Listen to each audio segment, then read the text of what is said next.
আজকে পুরো একটা ডিফারেন্ট ভিডিও নিয়ে আসছি। তো না টেনে অবশ্যই পুরো ভিডিওটা দেখবেন। আর ভিডিওটা কেমন হয়েছে কমেন্টে কিন্তু অবশ্যই জানাতে ভুলবেন না। অনেকেই হয়তো বলবেন এটা কোনো ভিডিও হলো, এটা কিছু দেখানোর মতো হলো। অনেকে অনেক কিছু বলবেন, তারপরে আমার কিচ্ছু যায় আসে না। বাট আমার কাছে ভালো লাগে, কারণ কিছু কিছু শখের জিনিস থাকে এবং ভালোবাসার মানুষদের জিনিস থাকে যা শেয়ার না করলে না। তো আমাকে যারা ভালোবাসেন এবং পছন্দ করেন তাদের জন্য ভিডিওটা। তো ভিডিওটা কেমন হয়েছে কমেন্টে কিন্তু অবশ্যই জানাবেন আপনারা। ছোট ভাইয়ের কাছ থেকে গিফট পাওয়া কিন্তু ভাগ্যের ব্যাপার বলা যায়। তো আমার ভাইটা যে কবে দেখতে দেখতে এখন বড় হয়ে গেছে আমি তো বুঝতেই পারিনি।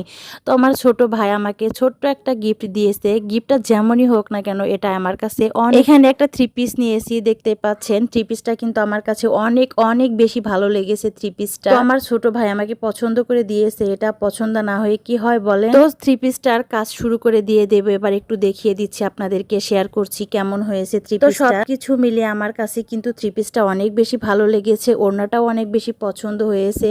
আর জামাটা তো এত বেশি সফট আর মানে কি বলবো, অসাধারণ এক কথা। ওড়নাটা মাথায় দিয়ে একটু বসে যে ঢং করতেছিলাম, যেহেতু ছোট ভাই দিয়েছে বলে কথা, এটার একটা অন্যরকম বিশেষতা তো অবশ্যই আছে, কারণ আমার ভাইয়ের পছন্দ বলে। তো থ্রি পিসটা যেমনই হোক, অনেক আপুরা ভাইয়ারা বলবেন এটা কোনো দেখানোর জিনিস হলো, এটা কোনো থ্রি পিস হলো। যাই বলেন রে ভাই, এটা আমার কাছে অনেক কিছু, অনেক বড় একটা গিফট। ছোট ভাইয়ের গিফট পাওয়া তো ভাগ্যের ব্যাপার, আর সবাই তো ছোট ভাইয়ের কাছ থেকে গিফট পান না। আর যাই আপুরা পেয়ে থাকেন কমেন্টে কিন্তু অবশ্যই জানান। তো আমি এটার কাজ শুরু করে দিয়ে দিলাম। যেহেতু থ্রি পিসটা কিছুটা পরিমাণ রেডি করাই থাকে, এর জন্য সেলাইগুলো খুলতে হবে। তো আমি প্রথমেই সেলাইগুলো খুলে নেব, তারপরে সব কিছু যা আছে টুকটাক, তারপরে কাপড় কেটে নেব।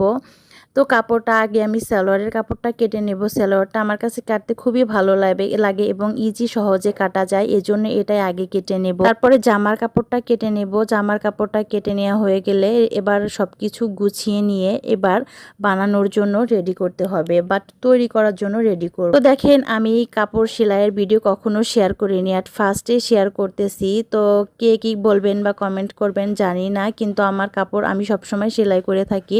আমার কাছে নিজের কাজ নিজে করতেই ভালো লাগে, সবচেয়ে বেশি পছন্দ করি। তো দেখেন থ্রি পিসটা মেক করা হয়ে গেছে। এবার আমি একটু থ্রি পিসটা পরে তারপরে একটু ঘুরি করতেছিলাম।